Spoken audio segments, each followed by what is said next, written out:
Welcome to the news. Israel has unleashed one of its worst attacks on Gaza since the war began.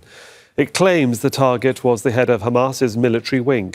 Instead, at least 90 displaced Palestinians were slaughtered after fighter jets and drones armed with missiles and bombs pounded their tents in al-Mawasi, an area Israel said was safe. Hours after what's described as a massacre, Israel's Prime Minister Benjamin Netanyahu says there is no certainty that Hamas's leader was killed. Now the bodies of innocent Palestinians are piling up, many of them children. Netanyahu has vowed to continue the war to achieve his goal, no matter what the cost, even a mounting civilian toll. So let's hear now from Israel's Prime Minister Benjamin Netanyahu about that assault in southern Gaza. The state of Israel, through the military and Shabak, has conducted today an attack on Gaza in order to eliminate Mohammed al-Daif and his deputy Rafah Salami. Until now, we are not 100% sure that they were terminated. However, I promise you that in any event, we will reach every Hamas commander and leader. Mohammed al-Daif is a killer. He's the man number 2 in Hamas chain of command. He is the man who planned and led the October 7th massacre as well as other terrorist operations. He has the blood of many Israelis on his hands. Well, Netanyahu has also insisted that military pressure is the only solution to bring the captives home. Hamda Salut has been following those developments in Tel Aviv from the Jordanian capital, Amman.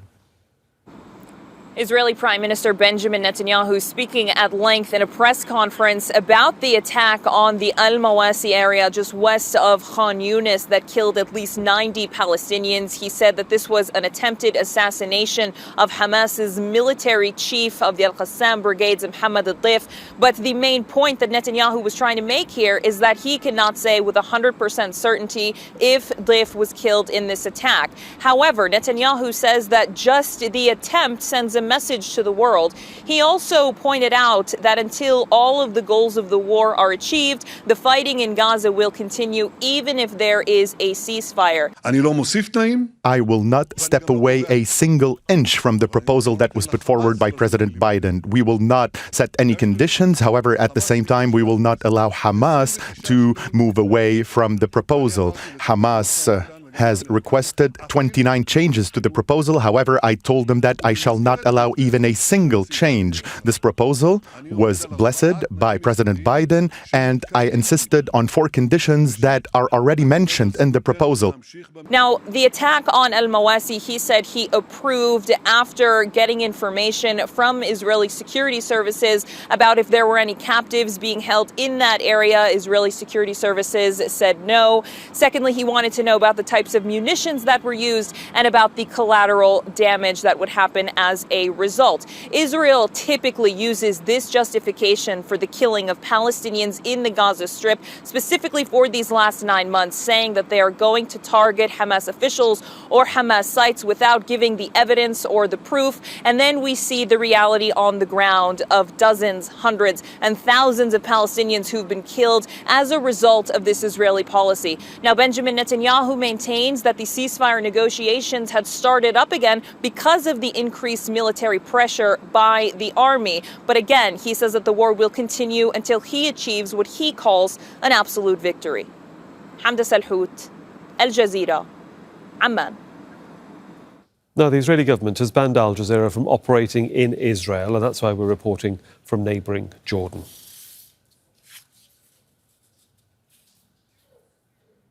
Now, Hamas says Israel's claims are false and baseless. Earlier, I spoke to the member of the group's political bureau, Basim Naim. He talked about the current pace of ceasefire negotiations.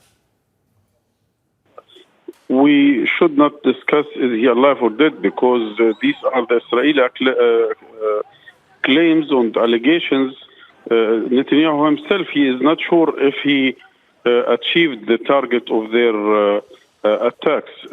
But I can say that based on what Dr. Khalil Haya, he is the head of our negotiations team, in his interview with Al Jazeera Arabic, he confirmed that Mr. Muhammad, our brother, our leader, Mohammed al-Daif, is now hearing and witnessing Netanyahu press conference and laughing about these claims and allegations. Okay, so after the al-Mawasi attack then, sir, where does this leave the ceasefire negotiations as far as Hamas are concerned? I think it is now known for everyone, Hamas, the mediators, most of the politicians, especially in the Western countries, the leaders, know that Netanyahu is planning every day how to sabotage any chance to reach a ceasefire. Exactly, if we can remember that on May 6th, when we have conveyed our message of acceptance to the brokered proposal by the mediators, on the same day he stormed Rafah and attacked Rafah and occupied Rafah crossing. The same attitude he has adopted every time when we near to reach a ceasefire.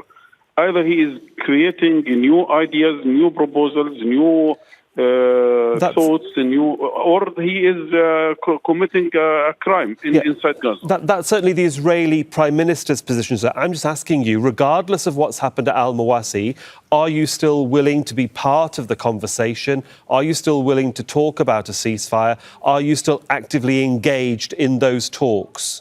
First of all, now there are no active talks. We are waiting for the Israeli response. This is what we have received from the mediators, that they have discussed with the Israeli delegations in Doha our remarks and our ideas about the latest proposal, which is Biden's proposal, that we have accepted this proposal, but we have some remarks. And now we are waiting for the Israeli response. Well, let's bring in Al Jazeera senior political analyst Marwan Bishara, who joins us now via Skype from Paris. Hi, Marwan. I mean, what was your impression of the Netanyahu press conference? Because one commentator we've spoken to on Al Jazeera in the last few hours said it was just really aimed for the domestic audience. Well, I'm not sure about that. It's much more than that. It was directed at domestic audience. He's trying to project an image of charisma and confidence. But it was also directed at the United States, the Arab world, and in fact the world in general, that Israel has an obstinate, arrogant, and rather inhumane leader, a kind of a modern-day Mussolini. What we have today is a fascist leader in Israel who could kill some 100 people, including many children, and not even blink once. The capacity of this man to be so delusional as to think that he is basically winning or serving Israel's interests by killing more children, by creating all kinds of obstacles to a ceasefire, including piling up the road to a ceasefire with the bodies of Palestinian children. That kind of a leader, that kind of a delusional leader that remains to be unpopular in his own country, with over 75% of Israelis rejecting his mandate. This man is proving more and more to be inhumane, delusional, and ultimately foolish. But it also comes with arrogance, and the kind of arrogance where, he feels at ease, lying to his teeth with every statement he says. We need to know, at the end of the day, and that's the American needs to provide the answer. Do the Americans also agree with Netanyahu that there should be no end to the war? Is that what the American proposal is? That no end to the war? That Israel can continue to kill children each and every day? That, in fact, Netanyahu is sticking to every aspect of Biden's initiative with all these killings in Gaza? Is that what's going on? Aren't the Israelis creating new obstacles? So again, Netanyahu, the obstinate, the delusional, continues to lie to his teeth. It was very telling, Marwan, that he made it very clear that he didn't share information on this particular attack on al-Mawasi with the US for fear of leaks and Hamas hiding, as he said it, back in the tunnels. What does this really tell us about the trust deficit between Tel Aviv and Washington, D.C.? There's no doubt that Netanyahu is trying to run the clock on Biden. And there's no doubt that Netanyahu is not listening to what the Americans are saying, and the Americans are not putting any pressure on the Netanyahu government. Already, President Biden lacks the political capital necessary to put pressure on Netanyahu. And as we know, and as we've heard from Netanyahu himself, he's preparing himself in a number of days on the 24th of July to address both houses of Congress. I think, if I'm not mistaken, for the fourth time. That will make him the first leader ever to address both houses of Congress. So a leader that is basically accused of war crimes, a war criminal, in fact, who the ICC is trying to, get him for his war crimes, is received in Washington with open arms. So you could say, or he could say, that he needed to do this secretly within Israel. But in the end of the day, there is some tension rising to the surface between Israel and the United States. We understand that the Biden administration, despite its unconditional support for genocide for some 7 months or more, it is now, more tuned to winding down the war, as it were. But not Netanyahu. Netanyahu has a personal ambition, has ideological ambition, political ambition to continue with the war. And as I said, he's just going to continue to pile up the road to a ceasefire with the bodies of Palestinian children. I mean, we need to think about that, Suhail, just for a moment here. While we're talking about all the complex political issues about ceasefire, the man just killed 100 people today. I mean, shouldn't that matter to the rest of the world? He claims to have done it in order to target this one man. But this is certainly a war crime. There's absolutely no doubt about that. Well, if there isn't any doubt, perhaps in the mind of the Egyptians, they are mediators in all of this, Marwan. And, there are news wires dropping, as though there have been after that attack on al-Mawasi, saying that the Egyptians are putting the talks on hold, the mediation on hold, because, and we quote, Israel isn't serious. It's more than, yes, it's absolutely true. It's not serious, but it's more dangerous, more reckless than that.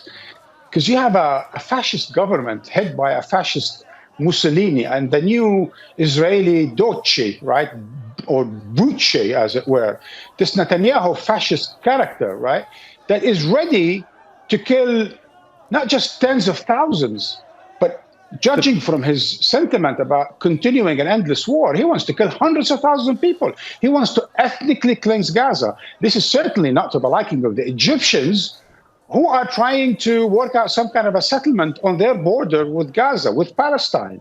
The Egyptians, who have had 45 years of a peace agreement with Israel, understand very well. And they are the moderate, right, in all of that, friends of the Americans, friends of Israel, and so on and so forth. And they're really getting all crazy with Netanyahu's recklessness and butchery in Gaza. And that's what it is. It's a one massacre after another. It's a total butchery that cannot be to the liking of any Arab leader. And it's really shameful, shameless for the Arab leaders, for the Palestinian leaders, to be silent while hundreds of people are getting killed every day, while children pile up the road to the so-called ceasefire. We'll leave it there for the moment, Marwan. Marwan Bishara there, our senior political analyst. Thank you. Make sure to subscribe to our channel to get the latest news from Al Jazeera.